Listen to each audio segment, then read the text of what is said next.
Hey everybody, I'm Kevin Reedy. I'm a customer architect at Chef Software, but I've been a system administrator for as long as I can remember, and I'm here to tell you about my worst outage.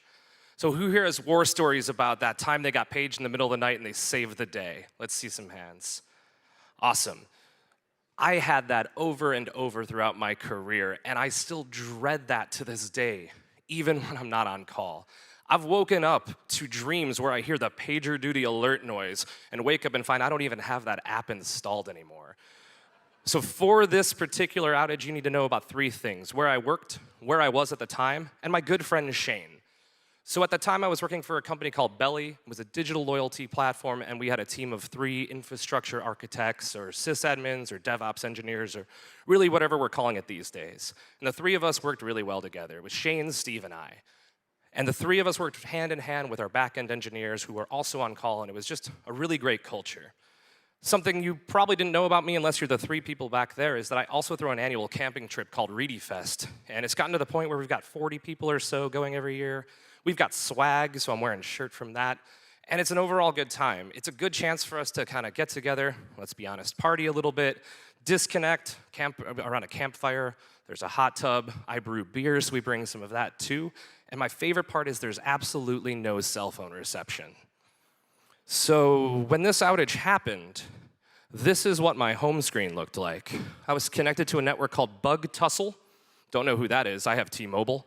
I had no data, and my phone appeared to not even know its own phone number. All I could do was text, and that was about it, which was great.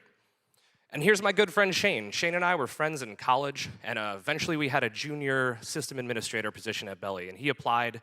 He gave us the best coding challenge we had for it. We hired him on the spot, and it was so incredible to work with him. We're still friends to this day.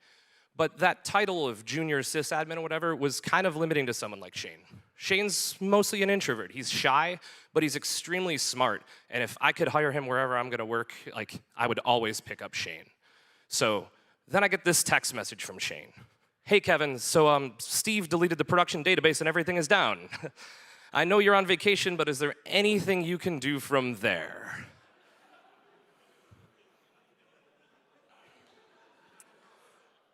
You're trolling me, right?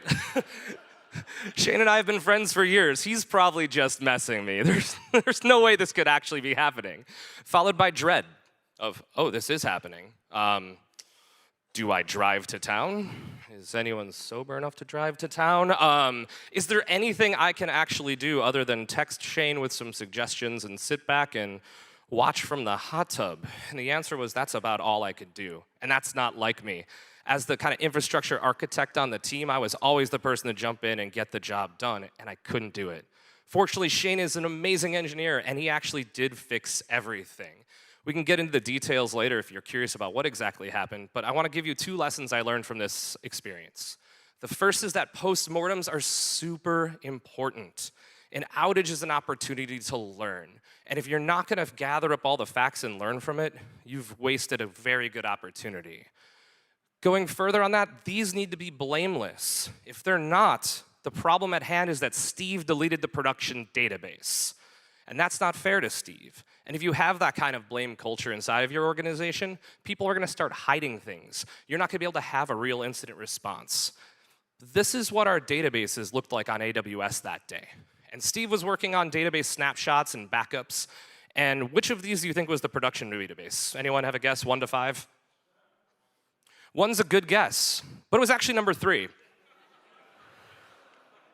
And that's the database that Steve deleted, thinking, oh, my backup script must have left something left over, and man, we're paying so much money for this multi-AZ database, we should totally just go and clean these up.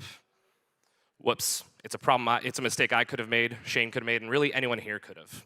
The second thing I want to bring up is that junior engineers are really important. If you're going to hire them, you need to give them opportunities to succeed. They need to be the great engineers you hired them to be, and they need your help to do it. And a lot of times that means stepping back out of the spotlight. For me, this was actually hard to do. I very much was the person who wanted to be that hero and save the day, and I was thrown into a position where I couldn't, and it really made Shane shine. And for that is probably the best thing I learned from this outage.